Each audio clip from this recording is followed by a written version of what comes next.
इस तरह इस टॉपिक से वीडियो नहीं बना पाया, लेकिन कल एक न्यूज़ एक रिपोर्ट छोटे से आई है और मैं अपने आप को रोक नहीं पाया। मैं आपके सामने अपने विचार व्यक्त करूं अबाउट दिस पर्टिकुलर। और देखिए किस तरह से डेटा का खेल खेला जाता है हिंदुस्तान में, किस तरीके से ना भ्रमित किया जाता है आम इंसान को। मैं बड़ा हैरान था कि ये ऑक्सफैम की रिपोर्ट आई। वैसे तो लंबी जो रिपोर्ट होगी ना मैंने पढ़ी, एक चीज ने मेरी टेंशन दी। और वो टेंशन क्या थी, देखिए ऐसा बोला गया कि भाई जो मतलब ये मीडिया में बार बार ना यही आ रहा है कि जो बॉटम 50% ऑफ पॉपुलेशन है वो 64% जीएसटी देती है। मैं बड़ा हैरान हुआ, मैं कहा भाई ये क्या चक्कर है, मतलब कि गरीब आदमी जो टोटल जीएसटी कलेक्शन है उसका मतलब लोएस्ट मतलब poorest people are paying more actually. मैं बड़ा हिल गया, मैंने छोटा सा गूगल करा, ये इंडियन एक्सप्रेस का आर्टिकल आ गया और इसमें क्लैरिटी है वही जो हमेशा कहते हैं।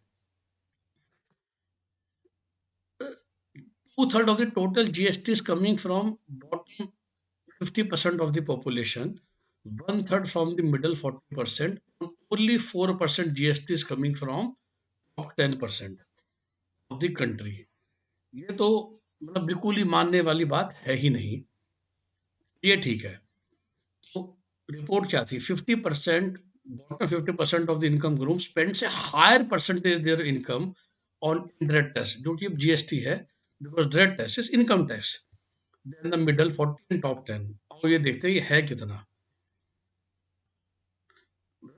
और ये लाइन पढ़ोगे ना हिल जाओगे ना, बॉटम 50% ऑफ पॉपुलेशन पे 6 time more tax on indirect tax. अब आप ये लाइन को ना यहाँ पर खत्म कर देंगे most of the media channels या most of the position people anybody.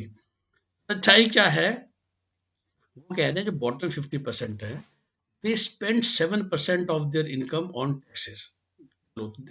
आपको हिंदी में समझाता हूँ ना, जिसकी महीने की तनख्वाह 10,000 रुपए है उसका 600 रुपए जीएसटी में जा रहा है, बिल्कुल जा रहा होगा, क्योंकि जो महीने में 10,000 15,000 20,000 कमाते हैं हम शुरू से जानते हैं, उनकी इनकम का जो मेजोरिटी पोर्शन है वो फूड में, फ्यूल में, उन चीज़ों में जाता है। और वही अगर बेसिक 5% टैक्स की हम बात करें तो दैट्स वाई वो 7% ऑफ द इनकम दे रहे हैं। अब जो अगले 40% है जिसमें मान सकते हैं कि लाख रुपए महीना तनख्वाह वाले लोग होंगे, वो 3.3%। लेकिन अगर आप एक्चुअल फिगर में देखोगे दैट मीन्स वो महीने का 3,500 रुपए जीएसटी दे रहा है, बॉटम वाले 600 रुपए दे रहे थे।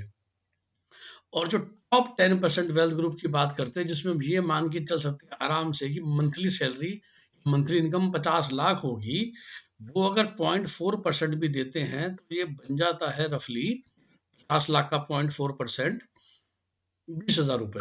तो जो नेट जीएसटी दिया जा रहा है वो 20,000, 4,000 और 700 रुपए दिया जा रहा है।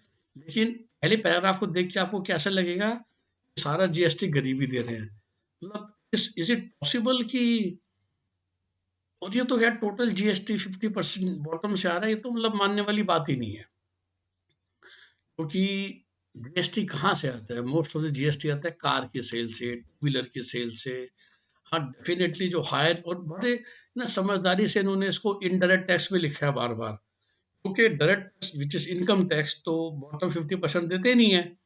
लेकिन GST is we all know is a consumption tax. तो आप दूध खाएं या ब्रेड ले या जो मर्जी करते हैं उस पर टैक्स होता ही है। और अगर आप 5,000 की फूड आइटम ले रहे हैं महीने में तो उसका रफली स्पीकिंग 5% 250-300 रुपए टैक्स आ ही जाएगा। देखिए मतलब रिपोर्ट को किस तरह से, शब्द को किस तरह से बताया जाता है, कंफ्यूज और क्रिएट ए नैरेटिव। क्योंकि राहुल गांधी जी कहीं पर तो भाषण दे रहे थे और इसी रिपोर्ट का वो रेफरेंस दे दे के, देखिए गरीबों से सारा टैक्स कलेक्ट किया जा रहा है, गरीबों से सारा टैक्स कलेक्ट किया जा रहा है। बस मैं यही कहना चाह रहा हूँ कि ऐसा कुछ नहीं है। डेफिनेटली अगर आप उस डेटा पे आ जाए कि परसेंटेज ऑफ इनकम, तो डेफिनेटली देखिए ये तो मैं भी बचपन से पढ़ता आ रहा हूँ ना कि जो महीने में कमाता है 20,000 है उसका सारा का सारा इनकम बेसिक फूड, अगर वो किराए घर में रहता है, रेंट और ट्रांसपोर्टेशन में लग जाता है। सेविंग्स तो तब स्टार्ट होती है जब आप महीने में 50,000 या 40,000 से ऊपर कमाते हैं। और जो महीने में 25 लाख भी कमाता है वो में से 15 लाख तो 20 लाख तो सेव ही करता है, और वही सेविंग है जो हिंदुस्तान की बैंकिंग प्रणाली को चलाती है। और सिमिलरली एक और फालतू वाला वो 3% का वन टाइम टैक्स लगा दीजिए जो जी इंडियन के बिलियनियर्स हैं, उससे हमको ये मिल जाएगा, वो मिल जाएगा। बेवकूफों को ये समझाए कि एक्चुअली जो मोस्ट ऑफ द वेल्दी लोग होते हैं उनके हाथ में कोई कैश नहीं होता है।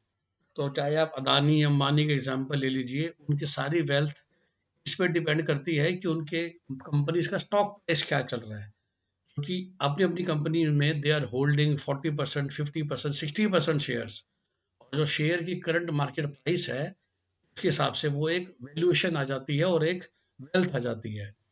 लेकिन अगर आज मुकेश अंबानी जी या गौतम अदानी, रतन टाटा अपनी किसी कंपनी के 10 लाख शेयर भी बेचना चाहेंगे ना, और मार्केट में उसका ऑर्डर लगाएंगे, तो इमीडिएटली स्टॉक का प्राइस 20% से गिर जाएगा, क्योंकि पूरी मार्केट ये देखती है कि अरे ये लोग अपना शेयर क्यों बेच रहे हैं।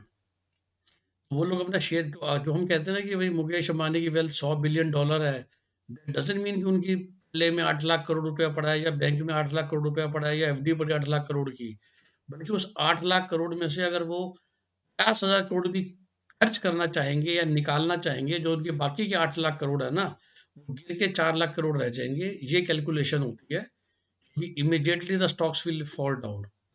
फिर भी बस मैंने एक क्विक वीडियो इसलिए बनाया क्योंकि ये जो अब इस बात को उठाया जा रहा है ना, रिपोर्ट का नाम भी देखिए क्या लिखा गया है, survival of the richest the Indian story. और इस बात को मतलब ये तो खैर मेरी समझ में ही नहीं आ रही है कि ये पॉसिबल है कैसे, ये इन्होंने कहाँ से निकाल दिया ये चीज़। और आई एम श्योर कि इसमें बड़ी बात नहीं, फूड और नॉन फूड आइटम्स का बार बार जिक्र करा है, पता चले कारों को भी हटा ही दिया, क्योंकि majority of GST collection India में ही एज ए कंट्री आप देखोगे तो ऑटोमोबाइल सेल से आती है। अगर 1.5 लाख करोड़ रुपए महीने की कलेक्शन है, और महीने में हम जानते हैं कि 2.5 लाख से 3 लाख तक गाड़ियां बिक रही हैं, और एवरेज एक गाड़ी पे 50,000 रुपये जीएसटी कलेक्शन होता है, और ये जो फिगर है यही एक मेजोरिटी कंट्रीब्यूशन है जीएसटी कलेक्शन में। उसके अलावा तो बिल्कुल जो बेसिक चीजें, खाना पीना, कपड़ा, लैपटॉप, फोन, और किस में होता है जीएसटी। तो just wanted to make a quick video. नमस्कार, आपका दिन शुभ हो, बाय बाय।